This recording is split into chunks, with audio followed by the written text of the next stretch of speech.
This is the Yoshimura family, with son Shigenori and daughter Miki. They all lead a busy life, so Sundays are one of the few days they can all relax together.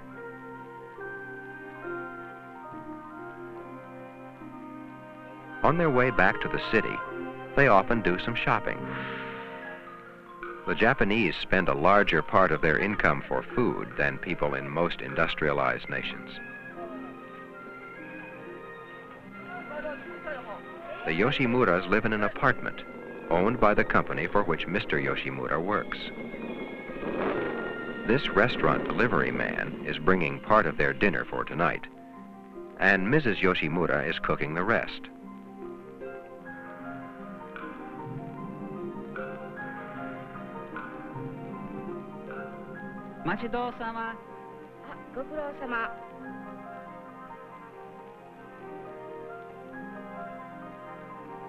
The Japanese prepare some special foods, which are nicely presented.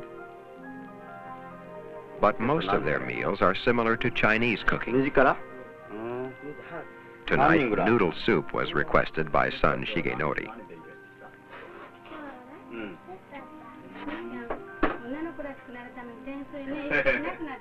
Either before or after dinner, the family takes their daily bath.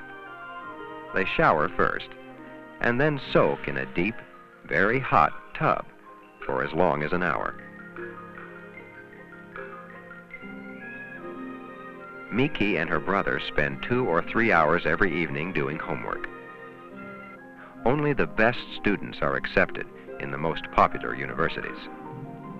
So, even at Miki's age, students are encouraged to work for university acceptance. Miki's parents sleep on grass floor mats, but Miki and her brother have modern furniture and their own bedrooms.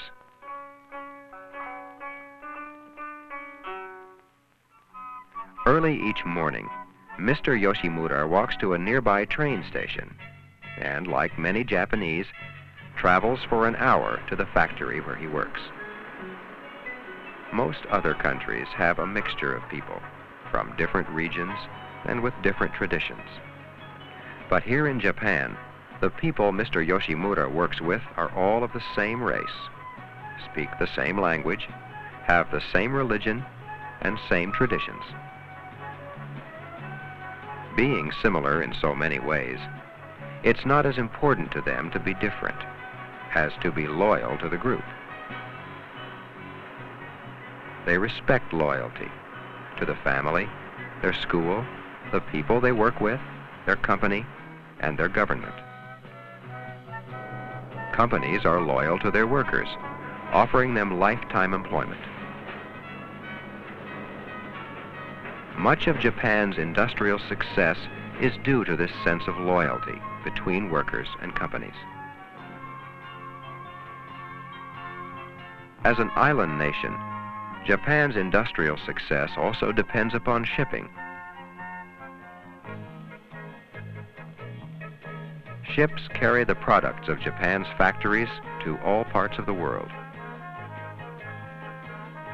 The ships return, bringing new products, and especially more raw materials for Japan's factories.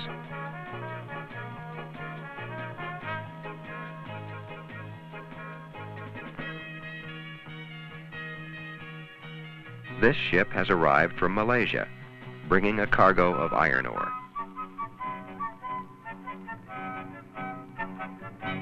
The iron ore will be taken to giant foundries to be melted and refined into iron and steel.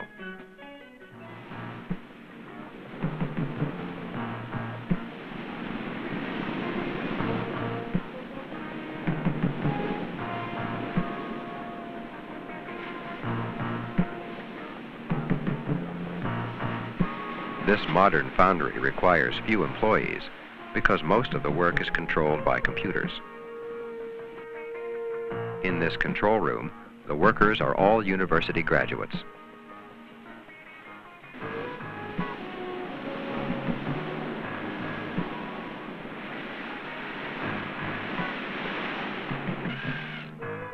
one of the main problems for Japan's industry is that it requires so much energy to produce their products. Japan must import fuels for energy, buying from other countries the oil, coal, and nuclear fuels so necessary for its industry and for its people. Years ago, these energy fuels could be imported cheaply, but now they are very expensive. Japan makes most of the world's largest ships, and they are also world leaders in making the smallest parts for transistorized radios, television, computers, and cameras. The Japanese are well educated, especially in mathematics and the sciences. They are easily trained for the highly skilled jobs of designing and making scientific instruments. These electron microscopes will be sold to universities in all parts of the world for scientific research.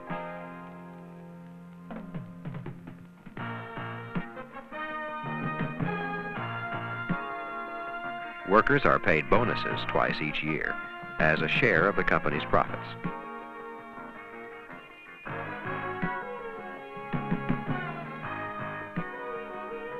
They often work long hours, but as they earn more, they can buy more. There's not much room in their homes for big purchases, such as furniture, so they buy mostly appliances, electronics, and clothing. Part of their money is usually placed into bank savings. The average Japanese saves 2 or 3 times as much money as the average American or European.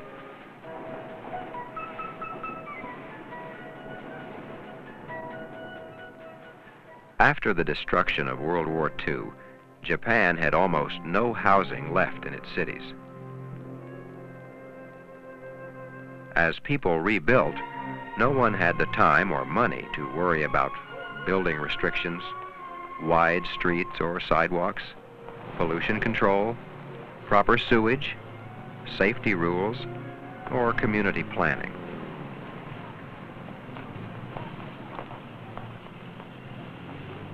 Ever since, homes and shops have been crowded, the streets crowded, and the parking lots at each train station are crowded.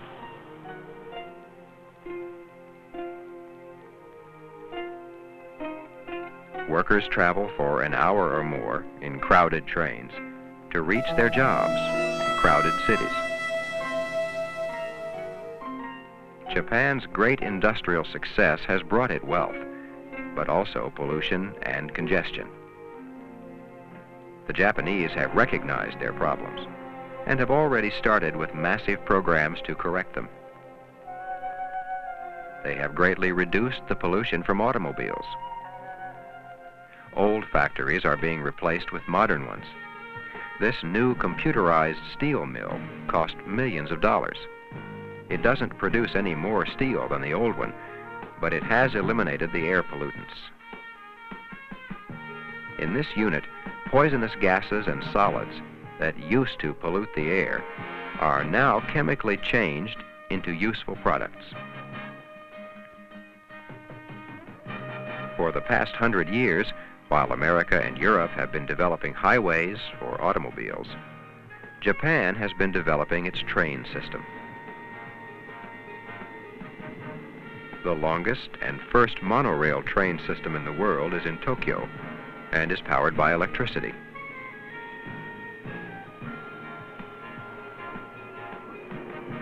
The world's fastest train, and one of the most comfortable, is in Japan. It travels more than 120 miles an hour, connecting the main industrial centers of Japan.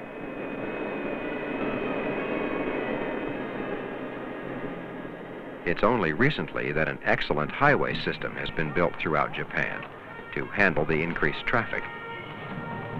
Now, almost every family owns a car.